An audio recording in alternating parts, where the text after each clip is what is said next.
Alors, les débats sont ouverts pour cette première partie. La parole est à qui veut la prendre. Et nous avons environ une vingtaine de minutes pour discuter autour des résultats qui ont été présentés, des outils de financement, de l'accessibilité des entreprises agricoles au financement. La parole est à qui veut la prendre. Monsieur Pinault. Merci. Donc, moi, je trouve cette initiative très intéressante parce que le secteur privé, les agriculteurs familiaux sont très importants, ou dans des contextes comme le Burkina ou similaires. Notre société, c'est une petite société constituée en 2021. Comme je disais tantôt, elle s'occupe d'appui à la production d'oignons de conservation, de stockage et de vente différée. Bon, en fait, nous avons une approche, notre approche, nous travaillons avec des individus que nous sélectionnons et auxquels nous fournissons une appui technique personnalisé et rapproché. Et également, nous assurons la contractualisation de la production à nos producteurs partenaires et les paiements au comptant. Bon, l'échelle, c'est petite hein, parce que nous, on parle cette année de 28 exploitants familiaux sur une dizaine d'hectares en Blavet. Mais ça nous permet, en tout cas, de satisfaire notre capacité de stockage qui actuellement est de 85 tonnes. Les contrats, c'est une chose importante, mais je pense qu'ils doivent être un peu adaptés au contexte auquel se réfèrent. Nous n'établissons pas en fait un véritable contrat avec nos producteurs partenaires. Il s'agit plutôt de notre aide-mémoire d'une page. Il n'y a aucune sanction qui est prévue à l'endroit des parties défaillantes. Donc, cela veut dire que, comme le contrat c'est annuel, chaque partie se réserve le droit de ne pas le reconduire. Donc, on limite au maximum tous les risques de litiges et de plaintes. Bon, nous avons toujours respecté nos engagements avec les producteurs partenaires et en fait, il n'y en a aucune qui a envisagé de quitter, d'abandonner ces partenariats. Mais d'autre part, ce que nous avons constaté, c'est que au niveau des producteurs partenaires, pas tous ont respecté les engagements. Donc, pour certains d'entre eux, nous avons décidé de ne pas les reconduire en sélectionnant des autres, parce qu'il y en a pas mal qui veulent travailler avec nous. Enfin, je pense que, compte tenu de la nature de l'exploitation familiale, le contrat en soi-même n'est pas très important. L'essentiel, c'est d'instaurer une confiance mutuelle solide et de respecter les engagements. Moi, je pense que, même si ce n'est pas, si vous voulez, gentil, les partenaires qui sont toujours nos producteurs sont contents du fait que s'il y a quelqu'un qui ne tient pas les engagements, il ne va plus travailler avec nous. Et donc, la société est en croissance lente, des ressources financières, mais toujours en croissance. Nous, la contrainte que nous avons, en fait, pour... pardon, une petite chose qui m'est échappée.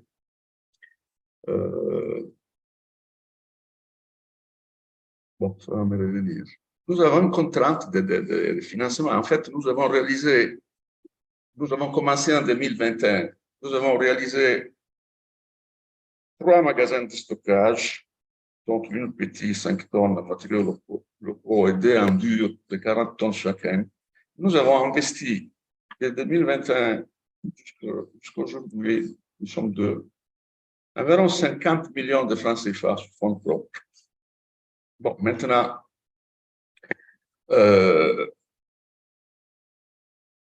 il nous faut, pour mettre à l'échelle, il nous faut accéder à des ressources autres que nos ressources. Donc, nous avons essayé de parcourir un peu les opportunités qui existent, mais en fait, on a dû faire face des contraintes que nous n'avons pas pu surmonter. Notamment, nous avions besoin de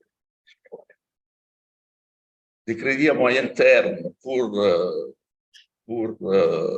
les infrastructures et les équipements. Et là, nous devons essayer de parcourir les opportunités au niveau des banques commerciales.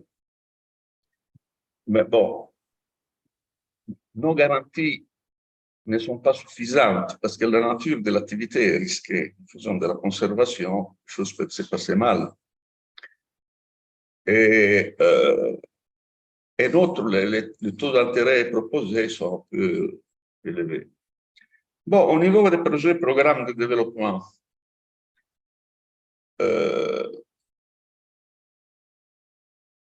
on a trouvé d'autres contraintes. Moi, je précise que les contraintes que je vais mentionner relèvent de la mission des institutions concernées, qui n'est nullement mise en cause maintenant ici. Mais cela fait, en tout cas, je peux mentionner que les principaux contraintes que nous, dans notre cas particulier, nous avons rencontrées. Par exemple, cette société, le capital de cette petite société est détenu à 50% par un étranger. Les associés sont 2, et l'étranger ne veut pas, n'a aucune intention de réduire sa part sociale. Et ça, c'est souvent une limite pour accéder au financement public. C'est bon, les stratégies de coopération difficilement accordent de se joindre. En plus, on a constaté souvent qu'il y a de fortes conditionnalités pour accéder à des ressources financières au niveau des projets et programmes, notamment au niveau de l'ingérence dans l'approche des modes opératoires. Je veux dire, par exemple, c'est l'éligibilité des acteurs. Par exemple, toujours dans une optique de structuration,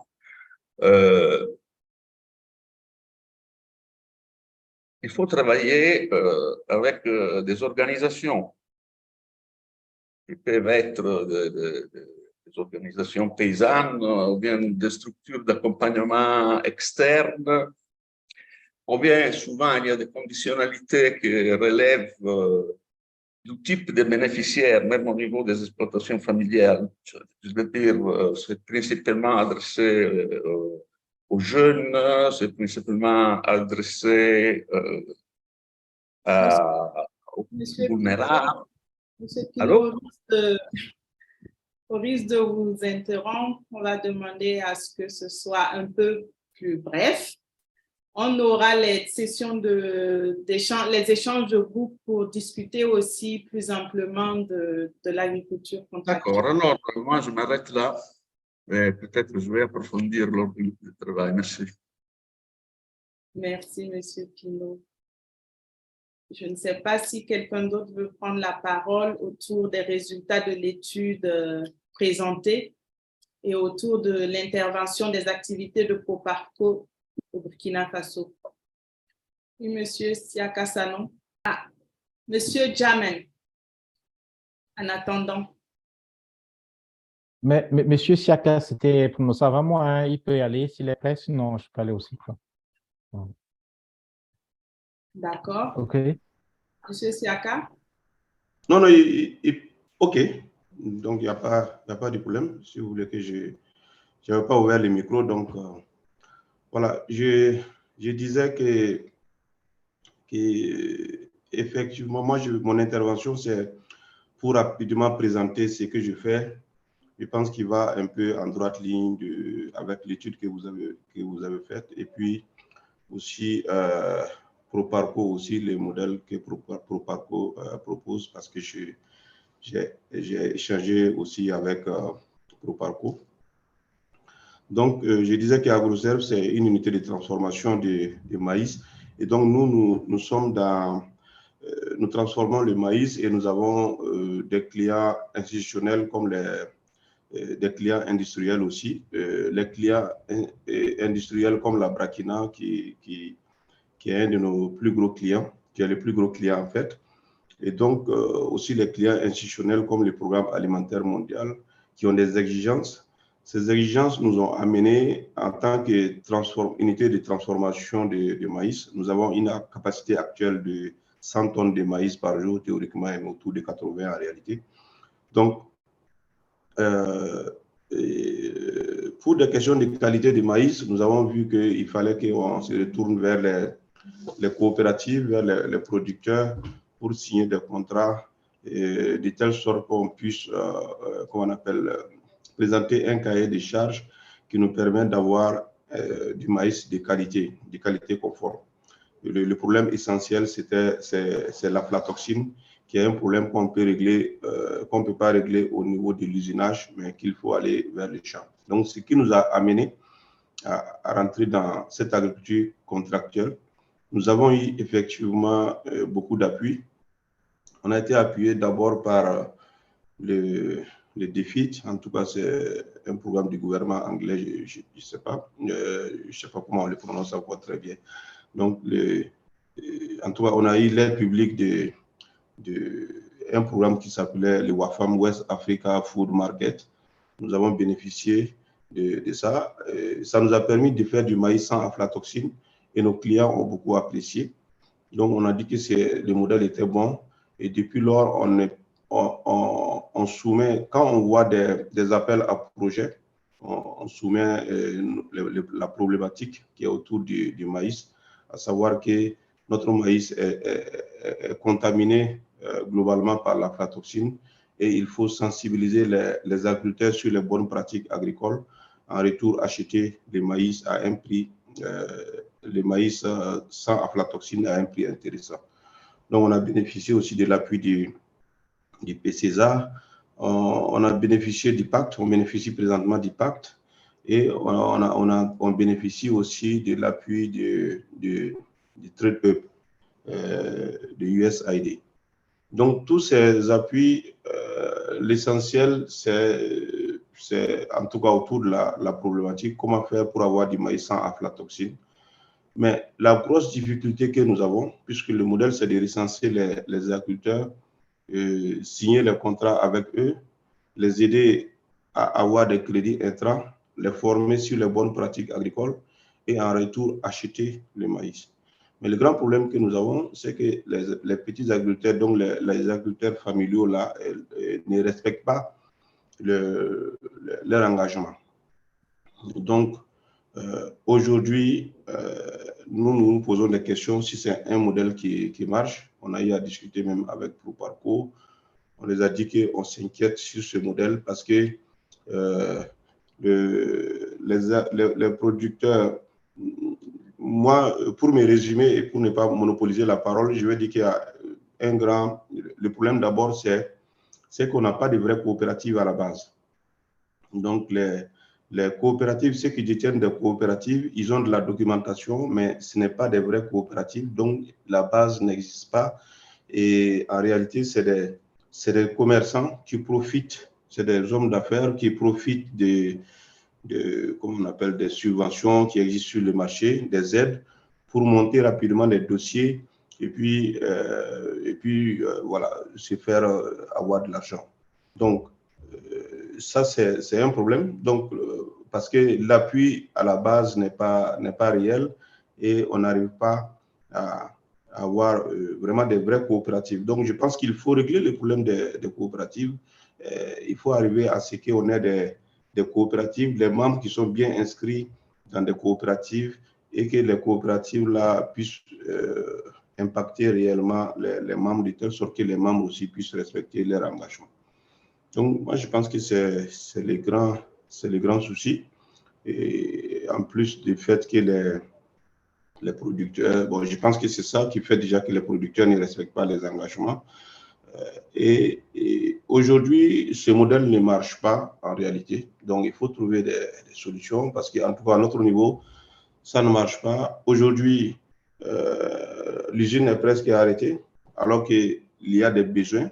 Notre client principal, qui est la brasserie, importe les grises de maïs, alors que nous avons nous avons des stocks aujourd'hui. Ils ont importé parce que quand ils avaient besoin de nous, les produits, comment on appelle, les agriculteurs ont vendu ailleurs parce qu'il y avait une pression sur le marché.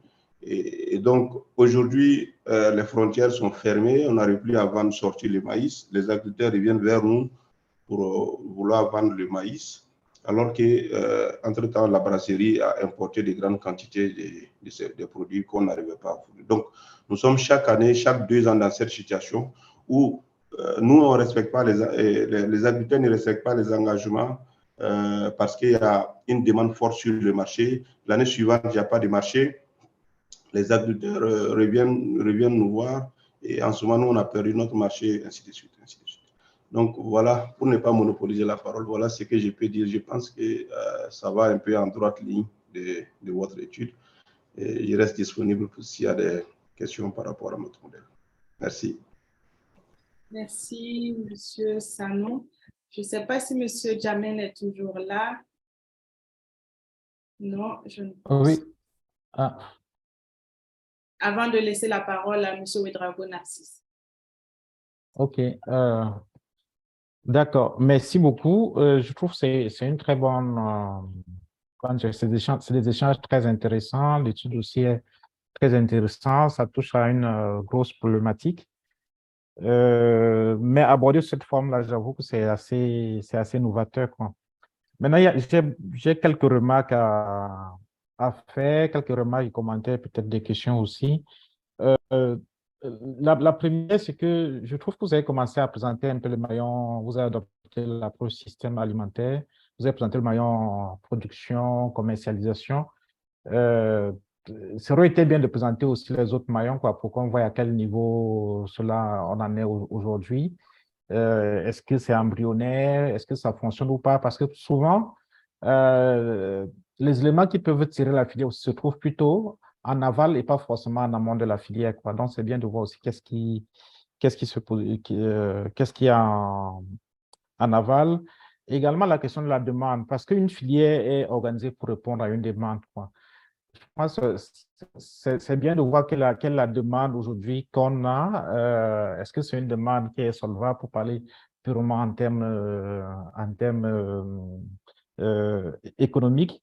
Et troisièmement, pourquoi je pense que l'intégration des actifs familiales dans les filières ne doit pas être vue comme, comme une imposition, quoi. À mon avis, ça doit aller de soi. Et pour ça, il faut, de mon point de vue, étudier d'une part pourquoi les producteurs ont des difficultés à s'intégrer, où sont les goulots d'étranglement, et aussi les entreprises qui sont installées, quelles sont les difficultés qu'elles rencontrent pour travailler avec les agriculteurs. Monsieur Ouedraogo, je pense, qui est intervenu avant moi, a évoqué certains. Il se trouve que très peu de producteurs actuellement peuvent satisfaire à eux seuls la demande, quoi. Et c'est là l'intérêt des vraies coopératives, comme il disait. C'est la coopérative qui peut permettre vraiment d'organiser l'offre et de répondre, même des contrats qui sont passés. Très souvent, les coopératives sont mieux placées pour organiser cette offre-là.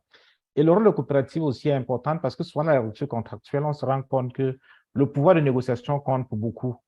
Et individuellement, les producteurs ont souvent des difficultés à mieux négocier, à commercialiser, à vendre leurs produits au juste prix, alors qu'à travers des coopératives bien organisées, les unions de coopératives et autres, là, ils ont un pouvoir de négociation un peu plus important, quoi.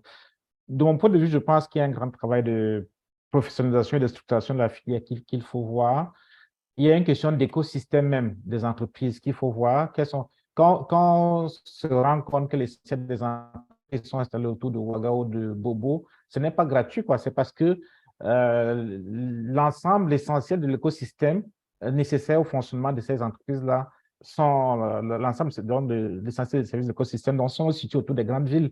Et ça fait que les entreprises ont tendance à se concentrer autour des grandes villes, alors que les filières d'approvisionnement, cela rallonge les filières d'approvisionnement parce que les producteurs sont plus loin en zone rurale, quoi. Comment est-ce qu'on gère tout cela et autres? Je pense qu'il se pose vraiment une grosse question de ce côté. Et enfin, au niveau des trajectoires, je pense que vous avez évoqué vers la fin de la présentation les trajectoires. Je pense que c'est intéressant cette idée de trajectoire, mais de mon point de vue, les trajectoires doivent être plus complexes. Je parle de l'intégralité du document, mais j'imagine que les trajectoires doivent être plus complexes que ce qui a été présenté. Peut-être que vous avez fait un résumé. Parce que de mon point de vue, les trajectoires doivent être fonction des filières et des problématiques de où est-ce que les filières ont déjà leur spécificité et à l'instant T, les filières ne sont pas au même niveau. Donc, il est vraisemblable qu'il y aura plusieurs filières. Et enfin, pour terminer, j'ai un petit souci avec le positionnement des projets et programmes. Pour moi, les projets et programmes ne sont que des instruments entre les mains, ne sont que des canaux de mise en œuvre des politiques ou bien des stratégies des structures pérennes, comme les ONG, les OP et autres. Donc, je ne sais pas si c'est... Je me pose la question aussi, dans d'autres cadres, on a ce problème-là, sur quel rôle, quel statut donner aux projets et programmes. Est-ce qu'ils ne sont pas simplement des moyens de mettre en œuvre des politiques, des ONG, des stratégies, ou même de l'État? Parce qu'un projet, par essence, a une durée de vie limitée, quoi, et une aide d'intervention limitée. Alors que de mon point de vue, un dispositif a plutôt vocation à être pérenne. Donc, je m'arrête là. Voilà. Sinon, je trouve très intéressant. Et je m'excuse d'avance parce que j'ai une soutenance après, donc je vais vous quitter avant la fin des échanges. Donc, si vous ne me voyez pas après, vous comprendrez que je suis parti pour la soutenance. Merci. Merci, Monsieur Djamel. Dommage que vous soyez obligé de nous quitter parce que nous allons discuter justement plus en profondeur des difficultés que rencontrent les entreprises dans le cadre de l'agriculture contractuelle et questionner aussi pourquoi les agriculteurs familiaux ont du mal à être intégrés dans les filières agricoles. Je vois aussi par rapport à ce que vous dites sur le fait de contextualiser en lien avec les filières, les trajectoires que nous allons explorer aujourd'hui. C'est une remarque très pertinente. C'est vrai qu'aujourd'hui, nous allons discuter de façon très générale, mais ça pourrait être objet de prochains échanges ciblés sur les filières. Nous prenons aussi en compte les recommandations pour améliorer l'étude. Voilà, je vais donner la parole à M. Ouedraogo Narcisse. Merci pour la patience. Après, ce sera au tour de M. Kam Arnaud. OK, merci à vous, merci à Madame la modératrice. En tout cas, la thématique, comme je le disais tantôt, est très, très intéressante. J'apprécie beaucoup les interventions également de mes prédécesseurs, surtout de M. Patrice qui vient de me précéder, parce que j'avais plus ou moins les mêmes inquiétudes. Et j'en ai aussi profité quand même, donner aussi réagir un peu sur la réaction de M. Siaka. D'abord, c'est pour dire quand même que l'étude a été conduite, si j'ai bonne mémoire, en 2021. Donc, entre 2021 et maintenant, effectivement, il y a eu quand même pas mal de choses qui se sont produites. C'est pour revenir un peu sur le diagramme interactif qui, effectivement, peut être enrichi. Ça m'amène également aussi à me poser des questions entre les dispositifs et les structures, parce que dans le diagramme interactif qui a été présenté, nous, en tant qu'organisation nationale, nous avons deux dispositifs qui sont répertoriés dans le diagramme, mais comme Patrice l'a dit, c'est des projets en réalité. Que je vous preniez par exemple le HUB. Le HUB, c'est un dispositif qui est adopté par ACOSA Afrique Verte, qui le met en application, qui le met en opération au niveau de l'organisation et du bureau. Et le projet FAI également, c'est aussi un projet que nous développons. Et actuellement, voilà, là, nous sommes dans une phase transitoire. Actuellement, nous attendons une nouvelle phase pour démarrer. Donc, c'est effectivement de voir comment, dans ce genre de tableau également, effectivement, il faut le mettre pour qu'on ne perde pas l'information. Parce que si on met FAI ou bien une unité, s'il n'y a pas de financement et que ça s'arrête, quelqu'un qui voudrait avoir des informations aurait peut-être du mal à avoir ces informations. Mais si on fait quand même référence à la structure, éventuellement, il y a la mémoire qui est là, qui permettrait de dire ou de revenir sur ce que ce dispositif a pu faire dans le temps. Donc ça, c'est un peu la première partie de mon intervention. La deuxième partie de mon intervention, effectivement, concerne le lien entre unité de transformation et exploitation familiale. C'est assez important. Et nous, on a aussi beaucoup échangé sur ces formes de relations entre les unités et les producteurs. Le vrai problème, c'est la notion d'agriculture contractuelle. Qu'est-ce qu'on met dedans? Qu'est-ce qu'on met dans ce qu'on appelle l'agriculture contractuelle? Parce que il ne faut pas aussi occulter le fait que réunir des coopératives et les présenter une unité de transformation pour les demander de se mettre en relation d'affaires, ce n'est pas toujours évident. Pour nous, la démarche de l'agriculture contractuelle doit être programmée dans le temps. Il faut prendre ça dans la durée et dans le temps. Parce que c'est des relations contractuelles. Et les relations contractuelles s'établissent sur la confiance mutuelle entre les acteurs. En général, dans la plupart des cas, ces relations échouent parce que les acteurs n'ont pas pris le temps de se connaître, d'apprécier leurs besoins, d'analyser leurs contraintes et de dire effectivement, nous allons aller dans la relation d'affaires, mais nous allons essayer de mettre en place des seuils ou des étapes. Voilà, on va essayer de extraire. C'est ce qui fait que dans la plupart des cas, ces relations ne marchent pas. Et ça, c'est pour revenir un peu à ce que M. Sano disait. Éventuellement, comme on est au bout, je pense qu'en dehors de ce cadre, on pourrait aussi échanger, on pourrait aussi partager des contacts pour essayer d'échanger parce qu'on est tous dans cette même dynamique et voir dans quelle mesure on peut mutuellement s'accompagner, dans quelle mesure on peut même créer des forums entre nous, avec aussi des acteurs, avec aussi des spécialistes qui ont eu aussi à accompagner ces genres de relations et qui marchent très bien. Ça, ce sont des choses qu'on peut faire. Ce qu'il faut éviter effectivement dans ce genre de relation, c'est vouloir copier un modèle qui marche ailleurs pour vouloir l'adapter à un autre modèle. C'est ça qui fait que très souvent aussi, il y a des difficultés. Donc, bon, je ne vais pas aussi être trop loin. Donc, voilà un peu rapidement quelques soucis que je voudrais partager.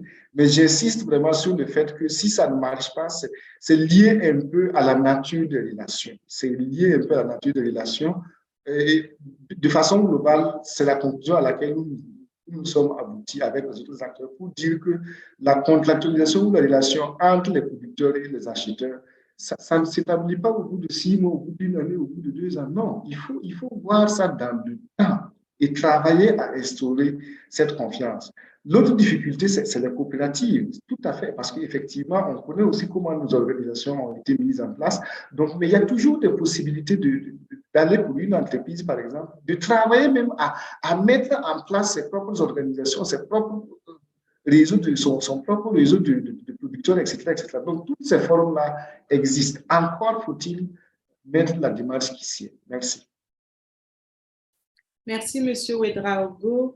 Nous allons discuter plus amplement de ces sujets-là dans les détails, en tout cas pour ce qui est de l'agriculture contractuelle aussi, pour pouvoir questionner les difficultés, qu'est-ce qu'il faut faire et comment les dispositifs d'appui peuvent aider à améliorer cette notion d'agriculture contractuelle qui, même si nous savons aujourd'hui, a des effets pervers, hein, nous pensons que nous pouvons nous mettre sous l'angle que cette agriculture contractuelle reste un levier. Encore faut-il savoir comment améliorer ce schéma. Monsieur Cam Arnaud, vous avez la parole. Ok, merci bien et bonjour à tous. Déjà, je m'excuse pour ne pas avoir pris la rencontre depuis le départ. j'avais donc quelques soucis de connexion. Donc, je n'ai pas pu suivre vraiment de bout en bout la présentation qui a été faite donc sur les résultats de l'étude.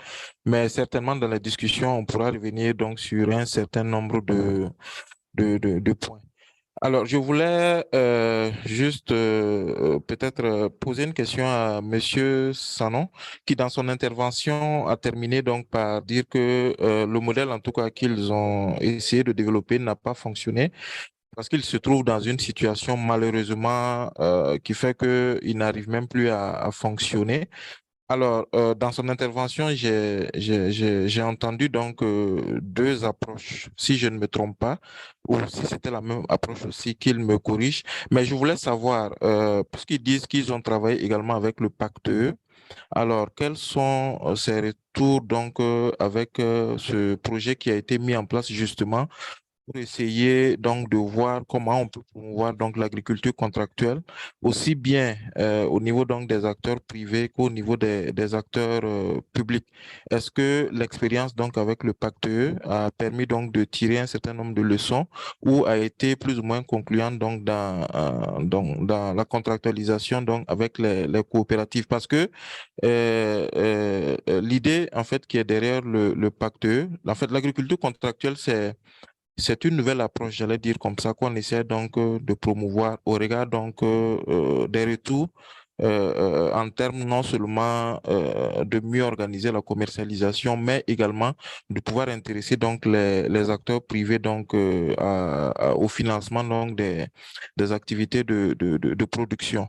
Alors, le Pacte E, c'est un projet qui, en tout cas, a pour vocation d'accompagner, en tout cas, les acteurs qui ont manifesté donc vraiment la volonté donc de vouloir expérimenter donc cette approche-là. Et normalement, dans l'approche du Pacte E, il y a entre autres les problèmes qui ont été relevés ici donc en termes donc d'organisation et de capacité donc des coopératives, c'est d'accompagner de ces différentes coopératives-là à pouvoir répondre au mieux aux exigences donc des acteurs privés avec qui ils font la contractualisation ou bien aux acteurs donc publics. Donc, peut-être par rapport à cette question, on reviendra donc sur les autres éléments. Comme vous avez dit que nous allons discuter donc sur donc l'agriculture contractuelle proprement dit. C'est juste pour dire aussi que au niveau de l'administration, nous sommes donc dans un processus donc d'élaboration d'une stratégie nationale d'agriculture contractuelle. Voilà, qui va un peu voir comment est-ce que on peut implémenter cette approche-là donc en collaboration avec tous les acteurs qui y interviennent et pouvoir aller vraiment de l'avant avec en tout cas tout ce qui a été relevé ici comme contraintes majeures qui sont rencontrées donc par les acteurs directs.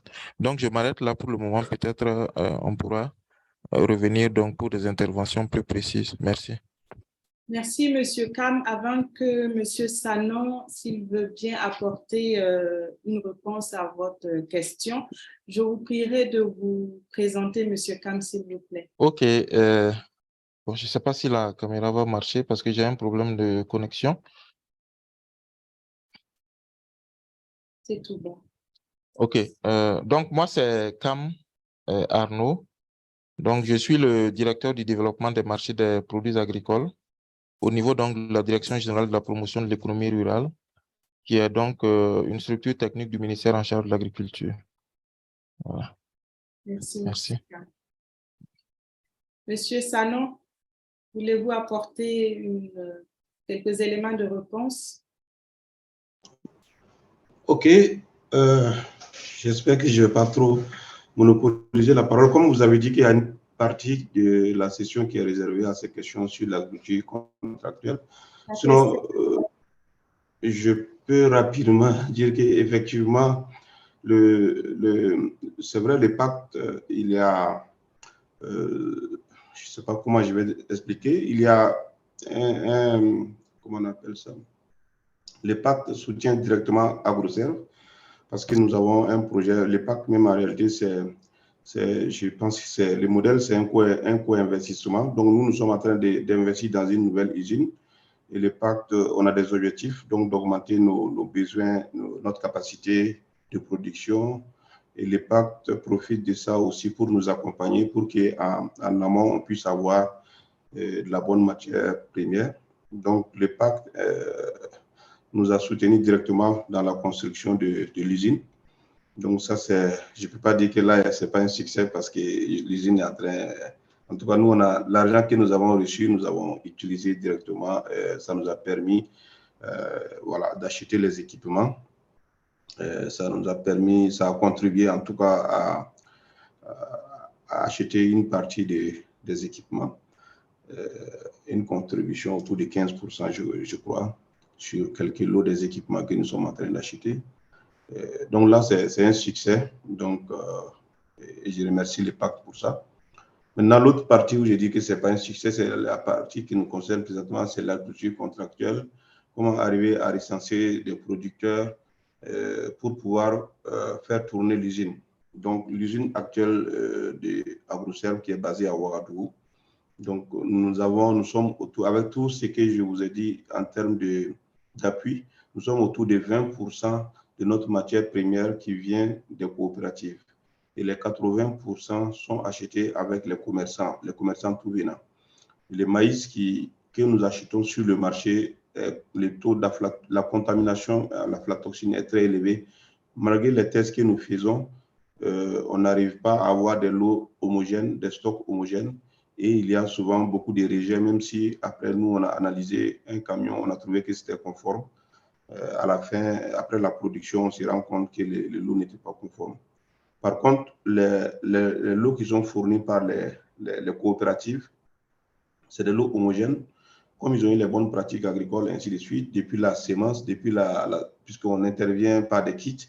Donc, les kits, même dans les kits, nous, on met des moyens pour lutter contre l'aflatoxine. Donc, le kit est orienté en fonction de nos besoins.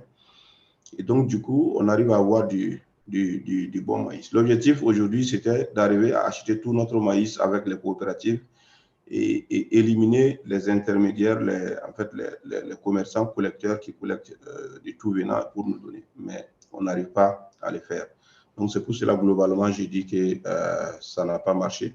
Donc, je pourrais donner beaucoup plus d'informations détaillées sur les raisons de cet échec. Merci. D'accord. Je pense que s'il n'y a pas d'autres interventions, je vais présenter les sujets qui vont être débattus en échange de groupe. Après, nous pouvons observer 5 minutes de pause avant d'aller dans les salles respectives.